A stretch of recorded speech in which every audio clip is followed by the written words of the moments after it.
Austria, home to Spielberg and the Red Bull Ring. Mountains, lakes, yodeling, this bitch, and Red Bull. With many famous people coming from Austria. Mozart, Sigmund Freud, a painter. See, I pulled a sneaky on you. Arnold Schwarzenegger, and Christoph Waltz. Ooh, that's a bingo! You are hiding Red Bull Junior drivers under the floorboards, are you not? This is now the only track that we race at that is even remotely German. Hockenheim? No. Nürburgring? No. We've just got Spielberg. Only because Red Bull are there. I quite like this as the new mic. Into the mix, we also had an orgasmic session of Formula 2 and Formula 3. Irish driver Alex Dunn sat in for Lando Norris in FP1, so we could see what he did rather than, Lando bottling it. You can tell he's Irish by the fact that his skin is almost translucent. Poor fuckers don't get a lot of sun out there. He managed to come in 1/10 of a second slower than Oscar Piastri, which is fucking good going, so good for him, and RIP to those we lost in the potato famine. Stuff that happened pre-race. We saw Fernando Alonso has gone full conquistador with a brand new floppy moustache. We saw Yuki's Red Bull PR lady in the back of shot while Carlos was weeping during an interview, and goddamn, I can see where Christian had an issue. Leclerc was fighting back tears as he told the media that Ferrari were planning on bringing new parts to the race and that he was hopeful to see improvement. I mean, look at his eyes. He's dead inside. This man has been ruined by Ferrari. If he is actually hopeful, it's time to move him into proper help. He needs to be taken to a proper retirement, therapy, rehab home for Ferrari drivers. Or, more likely, he will just continue to show up in more fucking YouTube videos about the demise of Ferrari. What goes wrong with Ferrari? Ferrari strategy. Vettel. Mattia. Strategy. Clowns. Etc, etc, etc. And yes, I did something similar, but I was presenting a solution, not just pointing out the fucking problems. So, fuck off. Hamilton, obviously, is more broken to Leclerc. Leclerc has been buck-broken by these people. And Leclerc is doing better than Hamilton because Ferrari are racist. Probably. Possibly. That's probably libelous. Anyway, then we had some excellent racing in the Formula 3 sprint race, the series that still wins the competition for the best names of the drivers. People like Tuukka Tappinen, I could say that for ages, Tuukka Tappinen, and Ugo. Oh, do you know what? That I'm just. It's just going to sound offensive if I try and do it. I'm sure I could with enough practice, but I haven't got the time. I'm in a new studio and it's really hot. Speaking of new studio. While I'm here, go and join the Patreon because this is the new hub. This is where, with my 40-inch screen that you can't see here, we will have much fun watching and reacting to shit in the bonus podcast that you get once a week. Anyway, back to whatever I'm on about. The Formula 3 sprint race was really good to watch when I could understand what was being said during the commentary. Del Pino down the inside in contact between Del Pino and Benavides. And who's that's going to appear on the inside? The white Campos is Tisanopol in Trapuvazak. What the fuck is he on about? Sounds like he's having a stroke.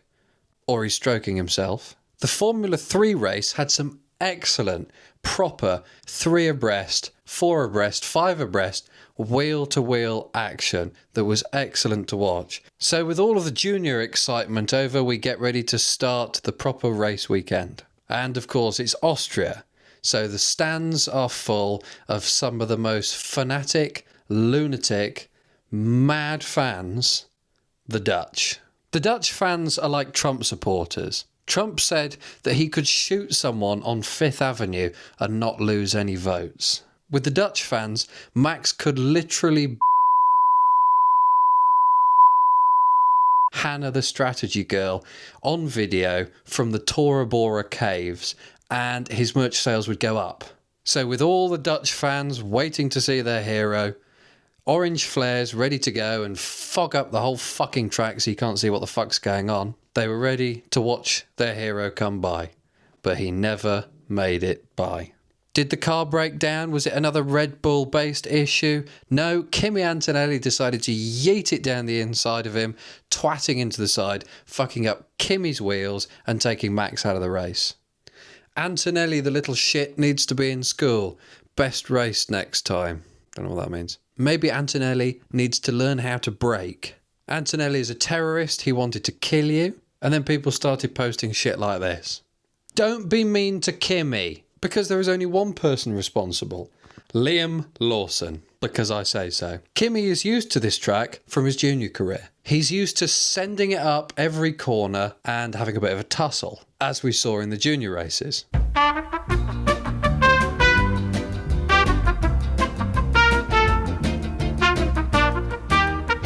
You see? However, in F1, because they're a bunch of boring, overpaid millionaires, they just tootle up to the corner like your nan parking in Tesco's. Kimi sees everyone slamming on the brakes and has to slam on the brakes himself and veer off to avoid going up the arse of Liam Lawson, who's tootling around there like a fucking pensioner, causing him to lock up and twat into his soon-to-be teammate, or to secure himself a nice little trip to the Tora Bora caves to hide from Jos. So basically after this, from lap like 31 till like 69, fuck all happened, apart from Franco Colapinto being a terrorist, a battle between Bortoletto and Alonso, and a proper cock tease from Piastri trying to decide if he was going to end up overtaking Norris. And the last remaining Red Bull ended up fighting Captain Spaztastic for, wait for it, last position. In fighting the jam enthusiast, he ended up smashing up his front wing. What is Yuki playing at?